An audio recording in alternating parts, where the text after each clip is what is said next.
Yo les gars, c'est une 16. Alors aujourd'hui, c'est la partie 2 de mes anecdotes d'Urbex, voilà, qui ont mal tourné. Donc on fait comme l'autre fois.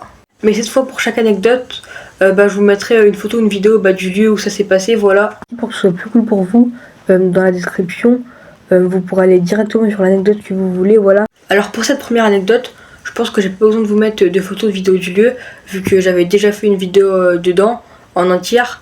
D'ailleurs, pour ceux qui l'ont pas vu, n'hésitez pas à aller la voir. Donc c'est dans l'usine abandonnée, voilà. Donc pour ceux qui n'auraient pas vu la vidéo, j'ai exploré une grande usine abandonnée, voilà. Faut savoir que moi je suis quelqu'un qui fait beaucoup de vélo. Et donc un jour je pars faire une promenade à vélo.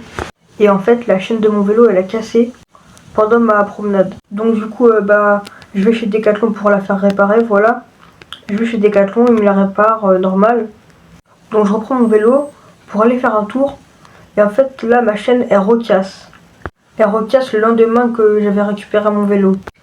Du coup je retourne à Decathlon, voilà. Révision complète de mon vélo.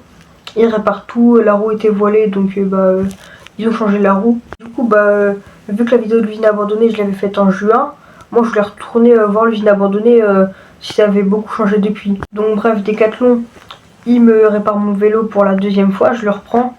J'arrive à l'usine abandonnée et là les gars je crève. Il faut savoir que l'usine abandonnée elle est loin de chez moi. Donc en vélo c'est à peu près 15 minutes de chez moi. Mais à pied c'est à peu près 1 heure de chez moi. Du coup ce que j'ai fait, j'ai attaché mon vélo à côté de l'usine abandonnée. J'ai pris juste la roue qui était crevée. Je l'ai ramenée chez moi. J'ai changé, j'ai remis une chambre à air dedans.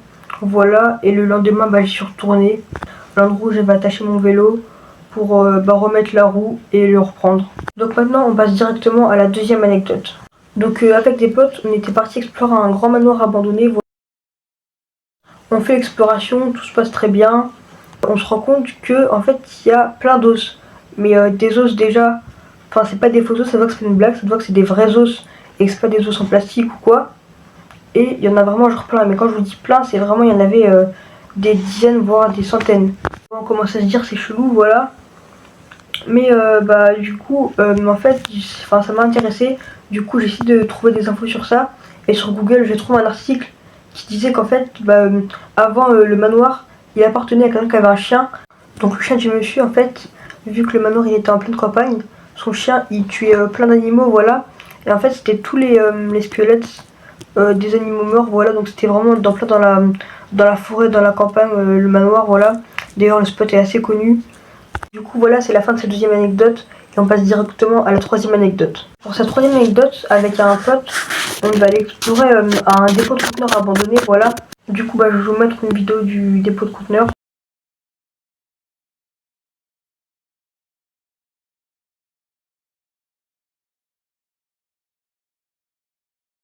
Vraiment un truc immense, voilà. Donc on arrive, accès facile, tout ça c'est bien. Et quand on arrive devant, on voit que tous les conteneurs ils sont en super mauvais état. C'est que des conteneurs vides, cassés. Il y en a certains même qui ont plus de toit, enfin voilà. On se dit c'est abandonné. Mais en fait, plus on avance dans le dépôt, et plus en fait on voit que les conteneurs ils sont neufs, ils sont en bon état.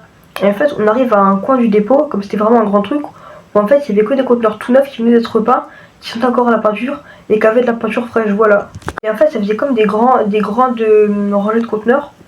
Ça faisait comme des sortes de couleurs de conteneurs. Et en fait, avec mon pote, on est au bout d'une grande rangée. Et en fait, on voit quelqu'un arriver à l'autre bout, au début de la rangée. Du coup, mon pote, il décide de se barrer en courant, voilà, de se cacher. Sauf que moi, je sais pas quoi faire. Du coup, je reste là. Comme mes parents, ils veulent bien que je fasse de l'urbex. Et je me dis, moi, je vais rien prendre. Alors que les parents de mon pote, ils sont pas du tout OK pour qu'il fasse de l'urbex. Et en fait, du coup, le gars, il arrive. Et c'était un docker qui était très énervé. Il nous a dit, dégagez, barrez-vous de là, voilà. Vous partez tout de suite ou ils nous menacé d'appeler la police. En plus, collé au dépôt de conteneurs, il y avait un commissariat, voilà. Donc du coup, on est parti, hein.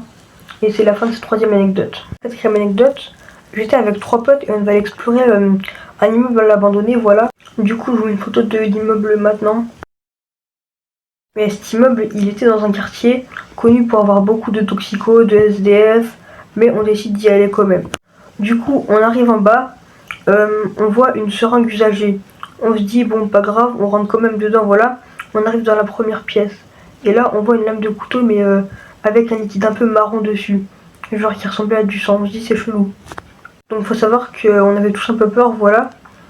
Du coup, personne ne voulait monter à l'étage. Du coup, il y a un de mes 3 potes qui décide d'y aller en premier.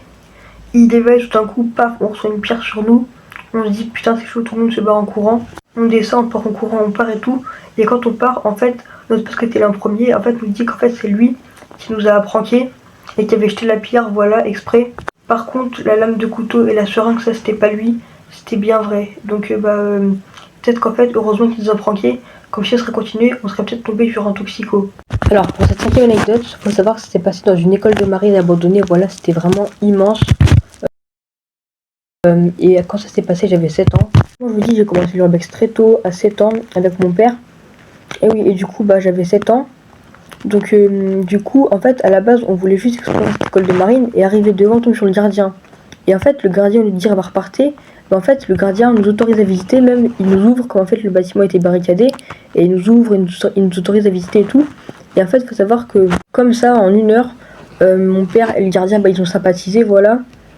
Et du coup, le gardien nous invite à faire une soirée avec lui dans le bâtiment, voilà. Du coup, on descend en ville comme l'urbex, il était en ville haute et il n'y avait pas de supermarché où on était. Donc du coup, on descend en ville basse. On achète ce qu'il faut pour faire une soirée là-bas, voilà, des merguez, comme il y avait un barbecue, enfin voilà. Donc du coup, on restait à l'urbex jusqu'à 3h du matin, le gardien nous a tout visité. On était y allé vers 17-18h. On était reparti à 3h du matin, enfin voilà, on avait fait les sous-sols à minuit, enfin c'était incroyable et tout. Et le lendemain, en fait, mon père, il montre une vidéo sur son téléphone où nous, on est en train de faire la fête et tout. En fait, il me dit regarde ce qui est derrière toi. Et en fait, derrière moi, il y avait une ombre verte en train de tourner, comme en fait, la fête c'était autour d'une table, qui tournait autour de la table et qui était derrière moi, comme moi je dansais et tout, voilà. Faut savoir que ce soit impossible que ce soit mon père qui fait ça. Le clip vraiment, il sait faire aucun montage, il sait vraiment genre rien faire. Genre juste pour lui, genre faire un découpage au snap, c'est dur, donc faire ça, rajouter une ombre et tout, en plus c'est hyper bien fait, c'est vraiment impossible. Voilà. Et le pire, c'est que le gardien, en fait, il nous avait dit que le bâtiment était abandonné, comme quelqu'un, un étudiant, il se serait suicidé du 3e étage. Donc franchement, quand je repasse ça fait flipper. Malheureusement, j'ai plus la vidéo vu que c'était sur l'ancien hôtel de mon père. Et là, il y a un autre tel qu'à l'époque, voilà. Et c'est aussi la fin de cette vidéo. Donc si t'aimes, n'hésite pas à liker, à t'abonner. Et moi, je te dis ciao.